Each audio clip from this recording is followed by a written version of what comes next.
It's Rob from Club Kelvin again, and this video is on open days.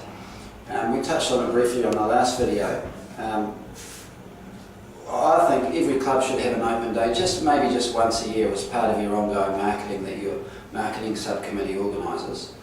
These are just a few of the things that we've done locally and nationally for an open day, just my ideas on what could maybe work or what has worked, and then you combine these with your own ideas. But we'll just quickly go over the things that we've done and the use of them.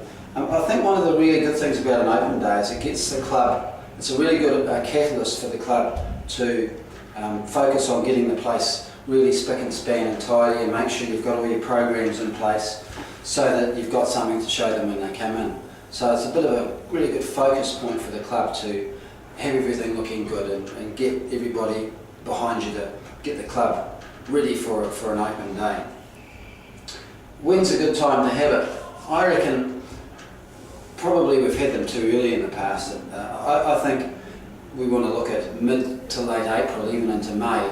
And the reason I say that is with daylight saving dribbling on and on now, people want to do things outside, so there's no point in trying to get people to come inside when there's still nice things to do outside. So I reckon we want it to be dark, getting horrible weather, and get into that first bit of winter before we have our open days, because that's really a really good opportunity to get people into the squash clubs then.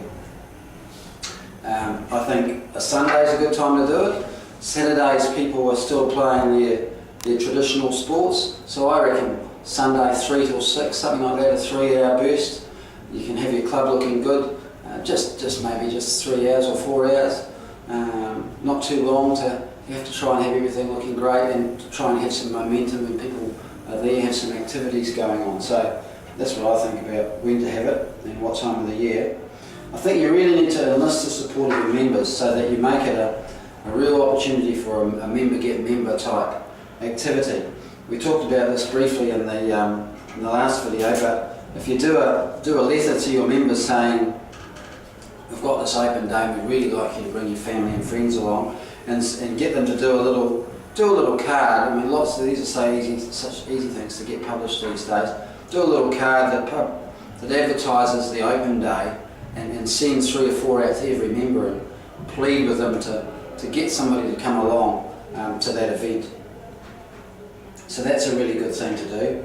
Obviously you might want to look at doing a DLE sized flyer that you mail out either through the letterbox channel, or you get your club members or the juniors to take it round, so you get a flyer like that sort of size that promotes the event that you might want to do to 5,000 or 6,000 or 7,000 people that are around your club. I would also get those to the local schools. It might be a slightly different one that you do to schools and tertiary institutions. So you give them plenty and go to the school and make sure that they get the kids to take those home, and so that it's a family day, so that mums and dads come along with their kids. Once again, use your community radio to promote the fact that you've got this open day, because they'll do it for you for nothing.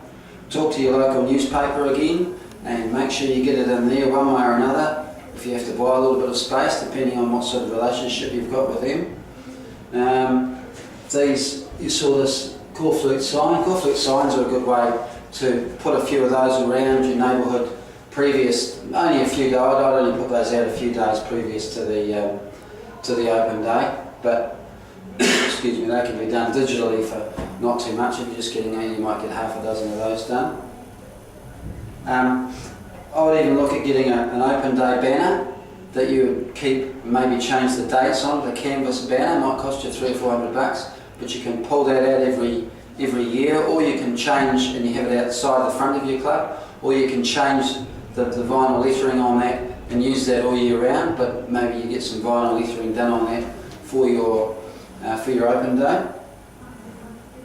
Have an email version of your DLE flyer that you then email out to all your databases and get them to pass it on, so that they can get, you've got that way of getting some leads out for your open day. good time then is to have one of these, an entry form box for the open day, where you are saying that you've got an open day. If you come along on that day, you might win 6 months free membership, or 2 to 3 month memberships, or whatever you want. You get them to have a little slip that they fill out, and that goes in the box. Another way you can do it today, in this day and age, you might just have a box like this, and it might have a text number to text through, or an email, and they could enter by email or by text, instead of having this sort of thing and this box. It's another way you can do it. It might be a good way to do it in today's day and age. Or just a way of generating some leads for that promotion. And you just want them to come along, so that obviously the more you get there, the more you're going to get to join. Have your details on your website, so build it up on your website with what's happening with the open day. You might even have a little YouTube video like this promoting what's happening with your open day. Once again, you have these flyers in places like videos and cafes.